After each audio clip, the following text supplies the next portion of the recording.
Why are so many people overwhelmed with clutter? Disorganization is causing shame, suffering, friendships, time, money.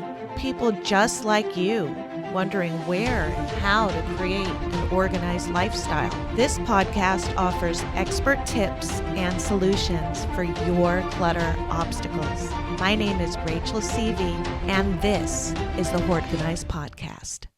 Hey, collectors, welcome to the Hoardganize podcast. I am your host, professional organizer, and coach, Rachel Seavey.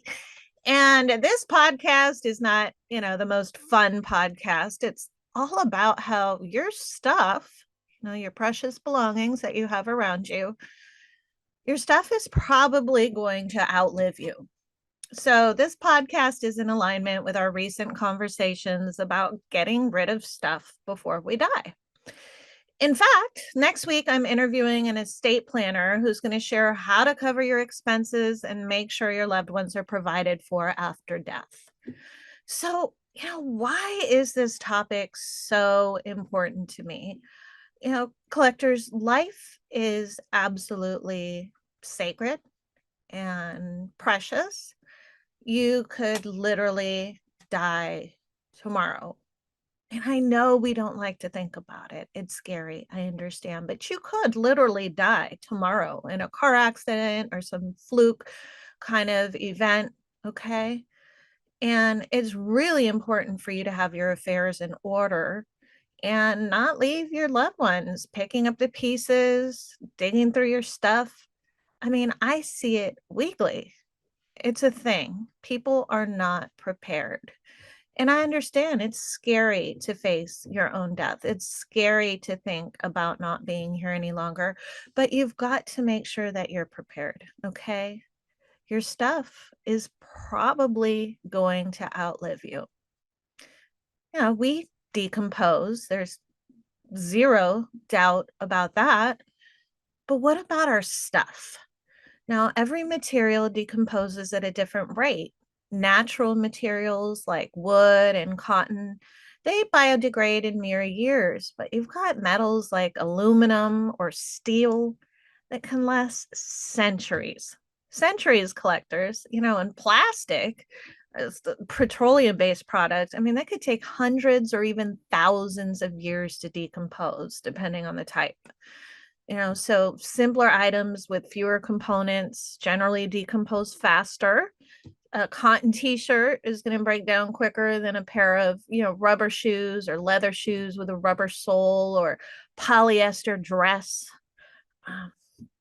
So I went online, and obviously I didn't make this up, and I got some examples of decomposition times for different materials because I think we need to be educated on this matter. And a lot of us hate things going to the landfill. Okay. So paper takes about 2 to 5 years to decompose. Cotton, 1 to 5 years. Untreated wood is 2 to 10 years. But treated wood can last up to 100 years. Leather, up to 100 years. Rubber, same, 100 years. And then glass is indefinitely non-biodegradable, and metal is indefinitely non-biodegradable. So assuming you have items like that in your home, I mean, we all do: leather, treated wood, rubber, glass, metal, all of these items are likely to outlive you. I mean, we only have a short time on this earth, and your possessions will probably live on far after you, which makes me wonder, and I just didn't even know how to tie this podcast together. I just wonder why everyone's so protective over their belongings and they assume such responsibility for their belongings. And one day it's just going to belong to someone else, whether we like it or not. I mean, these items technically belong to the world, and for this short time while you're on this earth, you get to have them. But you can't take anything with you to your grave, right? And I also wonder if storing these items and not using them if now they're just going to decompose slower because they're not exposed to the elements and they're just going to outlive their owners that much more. This is something I've been thinking about for the last several weeks. Just about your stuff will probably outlive you, collectors. I see decomposing items all the time, probably weekly. Shoes that just fall apart, tarps that you touch and they turn into dust, carpets that are just like strands of string. And these are items that aren't cared for properly, typically, neglected items, so have you. And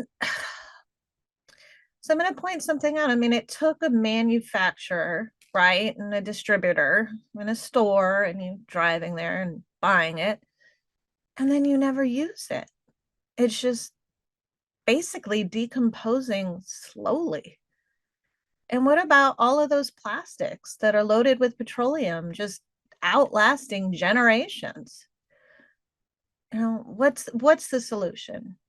Because that's definitely a problem. Okay, how about letting these items just be used and enjoyed, sharing them with people that need them, donating them to people in need, letting them bring joy to the world instead of just stuff decomposing in your closet, in your garage.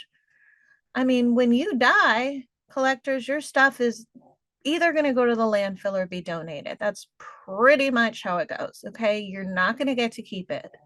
So why not start getting rid of it now? Why have stuff be made and never use it? I mean, that's taking up a lot of resources. Just think about the footprint that every single item took to get into your house. I mean, that's immense. And now this item isn't ever going to be used while you're alive. I mean, I just don't know if that sounds right. And I know it's not a fun way to think, and I'm not judging you. I just know that a lot of you are super environmentally conscious. And I just feel like this is a conflict with your beliefs. I know you want to keep your stuff out of the landfill, but if you're not using your stuff and it's just slowly decomposing at your house or your storage unit, I mean, does that make it better?